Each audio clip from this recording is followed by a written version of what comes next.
एक आम आम होता है, लेकिन जब वही आम हिंदुस्तान की मिट्टी से आता है तो वो आम नहीं रह जाता, वो बन जाता है एक इमोशन, एक ऐसा फल जिसे देखते ही बचपन याद आ जाता है, चटनी याद आ जाती है और कभी कभी तो डिप्लोमेसी भी।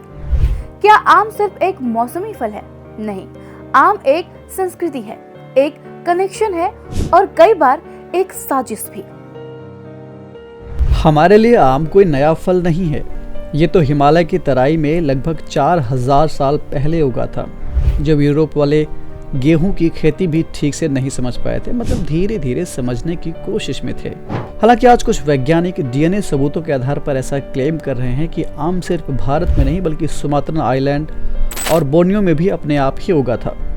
पर दुनिया ने आम का स्वाद और नाम भारत से ही जाना, इसीलिए इसका वैज्ञानिक नाम भी रखा गया मैग्नीफेरा इंडिका, इंडिका यानी इंडिया से। और आम शब्द ये आया तमिल और मलयालम शब्दों मनकॉय और मन्नाकॉय से। पोर्चुगीज ने इसे कहा मांगा और अंग्रेज ले गए बना दिया मैंगो। जब आम पहली बार पश्चिम की धरती पर पहुंचा तो वो अचार बनकर गया, यानी साबुत आम नहीं गया था। लंबे समुद्री सफर के लिए आम को नमकीन पानी यानी ब्राइन में डालकर ले जाया जाता था और फिर वहाँ के लोगों ने सोचा मैंगो मतलब पिकल। यहाँ तक कि अमेरिका के कुछ हिस्सों में जैसे कि इलिनॉय स्टेट में आज भी बड़े हरे मिर्चों को मैंगोज कहकर ही बेचा जाता है। कंफ्यूज न होइएगा। खैर, चलते हैं थोड़ा पीछे। प्राचीन भारत में आम को कहा जाता था आम्र। वेदों, धर्मशास्त्रों और पुराणों में इसकी कई बार चर्चा हुई है। बौद्ध धर्म में तो आम का महत्व और भी ज्यादा है। कहा जाता है कि बुद्ध का जन्म भी आम के पेड़ के नीचे ही हुआ था और उन्होंने आम के जरिए ही कई उपदेश भी दिए। अब बाबर की कहानी सुनिए। कहा जाता है कि एक अफगानी सरदार ने बाबर से कहा था, अगर तुम इब्राहिम लोदी को हरा दो तो आम का डिब्बा इनाम में दूंगा। लेकिन बाबर खुद लिखता है, हिंदुस्तान का आम बेहतरीन फल है, लेकिन जितनी तारीफ इसकी होती है उतना ये डिजर्व नहीं करता। उसके लिए तो सेंट्रल एशियन मस्क मेलॉन ही असली राजा था, यानी एक खरबूजा। पर हुमायूं, जो कि बाबर का ही बेटा था, वो तो आम का दीवाना था। अफीम के साथ साथ भाई साहब की सबसे बड़ी कमजोरी आम ही थी। शेर शाह से भागते हुए भी वो छुप छिपा कर आम मंगवाया करते थे। हुमायूं पसंद नाम का आम जो है, जो आज हिमाम पसंद बन चुका है, कहते हैं कि ये हुमायूं के लिए ही ग्राफ्ट की गई थी। चौसा आम का नाम तो आप लोगों ने सुना ही होगा। उसका नाम रखा था शेर शाह ने, जब उसने हुमायूं को चौसा की लड़ाई में हराया था। उसके बाद आया अकबर का टाइम। तभी पोर्चुगीज पादरी गोवा पहुंचे थे, वही टाइम था, और आमों की नई नई वैरायटी ग्राफ्ट करने लगे। खबर मिलते ही उन्होंने उन्हें बुला भेजा और आगरा में लगाया गया लखी बाग, 1 लाख आमों के पेड़ों वाला बाग, जहां 100 से ज्यादा नई किस्में डेवलप की गईं। आपने कभी सोचा है आम की खुशबू इतनी मदहोश करने वाली क्यों होती है?